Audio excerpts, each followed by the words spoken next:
ګیره، سیګار او خونرنګې شنکالي.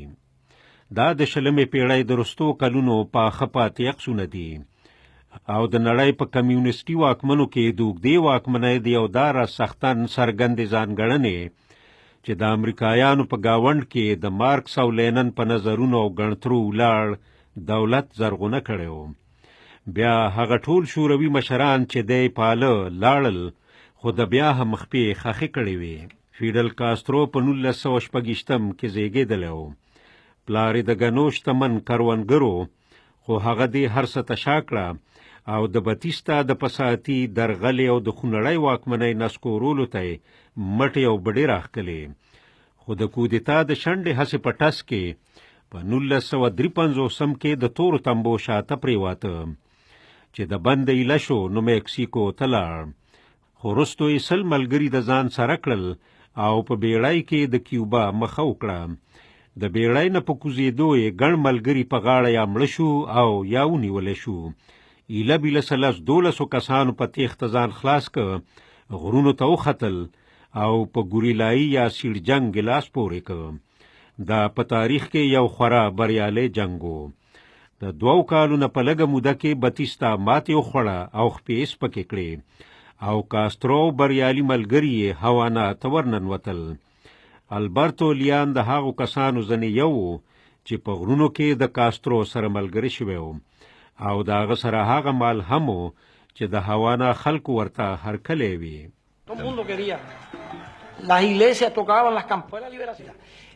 د کلیساو ګینګونه او غږی ګړنګېدل دا هر څه د چولټې ازادۍ نښه وي. موږ د خوشحالۍ د بېسارې لازو نه تېرېدو. دا یو بېسارې مهال و. په سر کې کاسترو په زغرده ویل چې هغه کمیونست نه دی.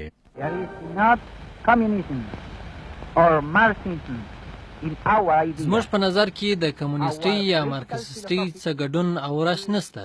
زموږ سیاسي نظر د یوه غوره پلان سوي اقتصاد د چوکاټ دننه یوه ټاکلې ولسواکي یا دیموکراسي او ټولنیز عدالت او انصاف دی.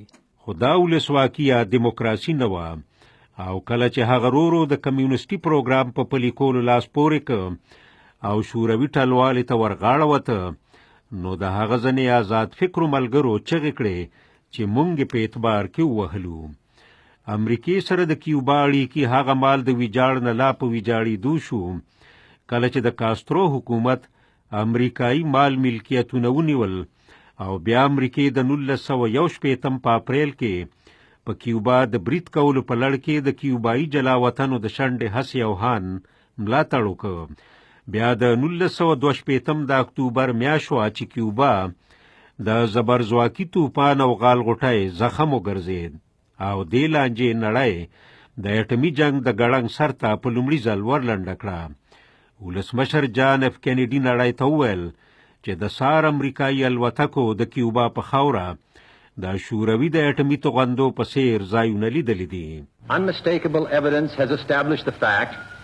داسې بیلګو چې د خطا کېدو نه دي دا خبره جوته کړې چې په دې بندي ټاپو د یرغلیزه توغندو یو لړ ځایونه د تیارېدو په حال کې دي. د دې اډو موخه او مقصد پرته له دې نور څه نه ده چې په لویدیځي نیمه کوره د اټمي ګزار وړتیا ترلاسه کړی شي.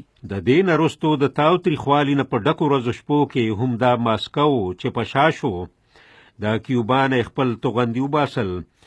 خو هر کله چې کاسترو خپله اړکه نه پرېښوده او په سرغړاندې توګه نیغ نیغ کېده، نو د واشنگټن هم زغم تمام شه او CIA د هغه وجلو او د هغه د حکومت د نسکورولو دپاره عجیبه عجیبه کارونه او سازشونه وکړل. د یو چاودیدونکي سیګار د سازش نه وروستو یو بل پلان جوړ که او لکه چې د CIA یو مخکینی چارواکی وایي دا د مخکیني نه زیات عجیبه او د خندا وړ و. This was a bright idea that if we got a certain powder to him, if he put it on. دا یو زبردست خبره وه او داسې چې که موږ کاسترو ته یو ډول پوډر ورسولی شو او هغه یې په ګیره ولګوي نو ګیره به یې ښکته توی شي او دا راز به کاسترو د کیوبا د خلکو د خندا او د ملنډو شي. دې نه څرګندېږي چې موږ څومره بدې ورځې په مخ اخیستي یو.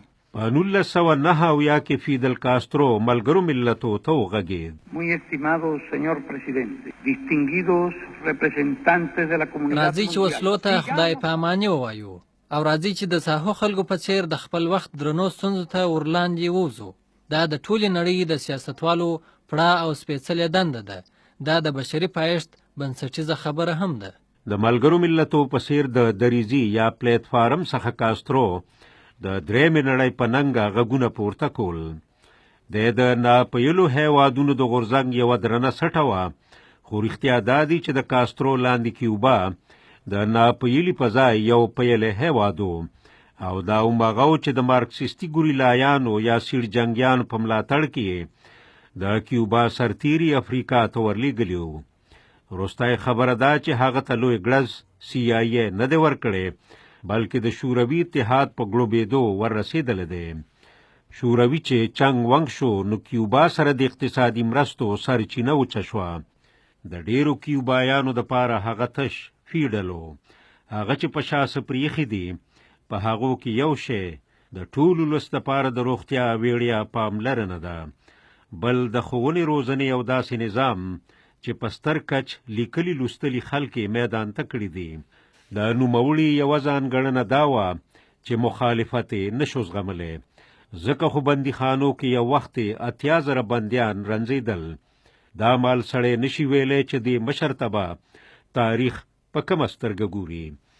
آیا داسې سړی به یې ګڼي چې اغېز او پدلې تل پاتې وي، یا داسې عجب چې د وخت په سور کې بې سوره غږېده؟